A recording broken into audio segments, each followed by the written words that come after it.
Hey guys, Desolate Magic here, and everybody in the community is still talking about the color pink being officially added to the game. Well, one, there was a little bit of a misunderstanding because Wizards shockingly posted something incorrect, I know. I remain yet in disbelief over it, right alongside you. We'll get through it together, guys, we'll get through it together.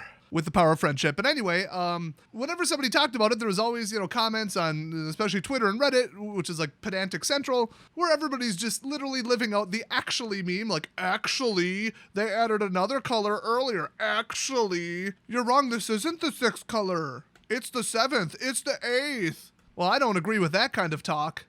Because I could out actually anybody, and that's what this video is. I have unequivocal evidence that the color pink was specifically by name added to the game on November 19th, 2004. But before I drop that ultimate bombshell, let's talk about the interesting points that other people made. And this does get really interesting if you're not that into like Magic history or haven't played very long. So first and foremost, we got, well, not really devoid, but I figured I'd throw this in because it's kind of related. This card doesn't have a red color identity because the rules text, which can override the rules of the game, basically say this card has no color. Now, along with it, in BFZ and OGW, they released colorless. So they even went so far as to make a symbol for it and put it in some costs. Very, very few costs, but a couple. So this is the best example here, Deceiver of Form. So it costs 6 generic, which is any color, but then it took 1 colorless, which is specifically colorless mana. So it couldn't be from a colored source. So it and generic might look the same and kind of seem like they function the same, but they are complete opposites. I mean, one can be absolutely anything at all. It's just a placeholder for anything goes. And one is a strict, specific, I guess, color. I mean, lack of color, but that's why, I mean, it had to be a specific generation source. And if you're going to say, well, specific generation source, you must be talking about color. Yeah, it's functionally the same except for the fact that they refer to it as colorless. So that's why a lot of people are like, this is the 6th color. Because it acts as its own color identity, its own mana source. I mean, really what they did is they took old cards and retconned them to create this and just changed the symbol, though. So there was a big argument about, is this the 6th color? And then to make things even more convoluted, here's a basic land that's called a Wastes. So that was very gray area, but you know what wasn't? The Sword of Dungeons & Dragons. And I had to find the right version because I got a little confused here. I didn't know it was printed 3 times. That's actually news to me, especially because this was a Hasbro HasCon 2017 promo. They don't usually reprint those. So, as you could imagine, this came out in 2017. It was only available at HasCon, and it was a 3-drop colorless artifact equipment. Now, it stated, equipped creature gets +2/+2 and has protection of rogues and clerics. Whenever an equipped creature deals combat damage to a player, create a 4/4 gold dragon creature token with flying and roll a d20. If you roll a 20, repeat this process, equip 2. So, a lot of people, when they first saw this, just kind of read past it because they're like, oh, gold dragon. Yeah, that's part of D&D. Okay, whatever. It's in the art. But people who looked at it closely, so pedantic Reddit people, noticed that gold does not have a capital G. It is a descriptor. It's an adjective. It is a game rules word, or whatever you would call that. And so people got to thinking, is that the color identity of the token? Well, on January 19th, 2018, Wizards came out and clarified that silly rumor by absolutely saying, yes, it is. Here's a screenshot of the ruling. The dragon token is monocolored. It's gold. Pretty unequivocal. In fact, the second ruling there is if asked to choose a color in a silver bordered game, you can choose gold. So it is now officially in the rules, but only in a silver bordered game. So maybe saying, oh, well, silver bordered, there's all kinds of stuff that doesn't really fit the rules. It's not really part of Magic. Oh, but well, silver bordered isn't an official format, but like also it kind of is. And also it briefly was. They, Wizards and the Commander people, the ones who run like the Commander rules list and all that stuff, they got together and made silver cards legal for a couple months. Officially, like 100% officially from Wizards, from the Commander committee, both together announced these are legal in an official format, an officially recognized format. I mean, we're talking like Two-Headed Giant, Commander, Pauper. There's not that many that are formally recognized for tournament play or whatever by Wizards. I mean, I love Emperor, but I doubt that they like sanction that, let alone what is that one with the Pentagon or the star format or whatever.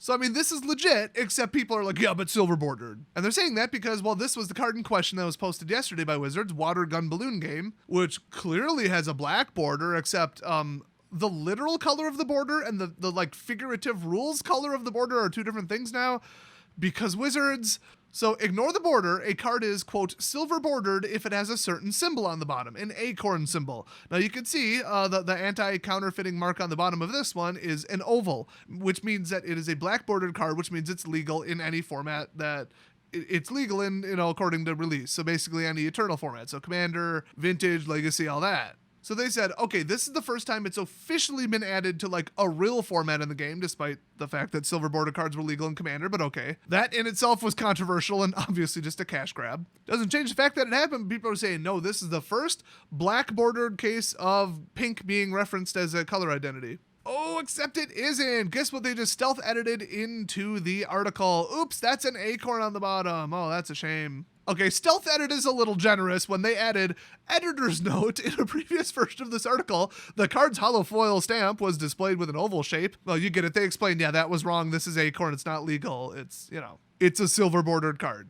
So no, this is not the first time a black bordered official format, whatever the heck card added pink. In fact, I know you all follow Mark Rosewater on Twitter. Obviously, who wouldn't? I mean, anyway, he tweeted yesterday, just to clarify, the Unfinity release promo version of Water Gun Balloon game will be printed with an acorn security stamp. The image on the article was an error and is being fixed. Shocking, I know, that something that seems outrageously incorrect and unbelievable is because Wizards made a mistake. Gee, there is certainly no precedent for that. At least this time, instead of Wizards saying or doing something wrong or releasing misinformation or classifying something wrong or uploading the wrong image makes me look like an ass, thankfully it was a bunch of other people instead this time. So now it's all apples to apples, everything's silver bordered. The closest we really got was colorless, so there is no 6th color of Magic in the game formally, depending upon your definition. But if you do count silver, let's jump to the next exception, because remember I said the color pink was officially added to the game on November 19th, 2004, and I stand by that. Now, why do I say that? Some of you have already picked up on it or Googled the date.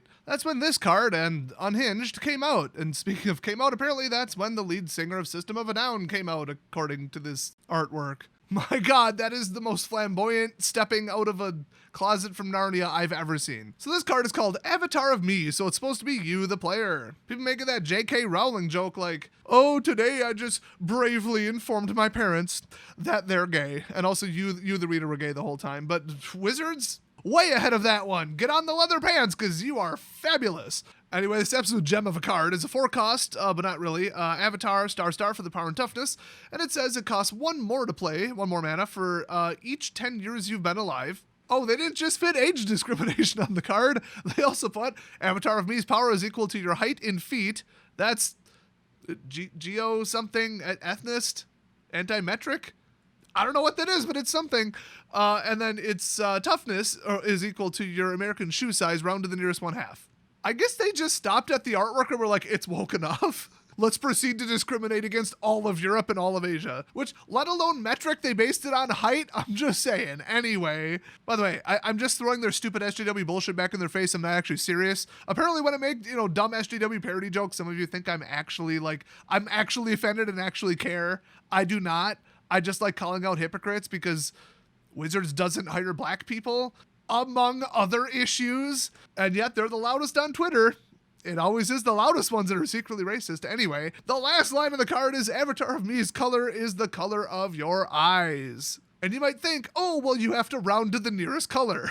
Which, if that doesn't sound like a phrase that would come up in an unset, oh, no, I have the rules in front of me.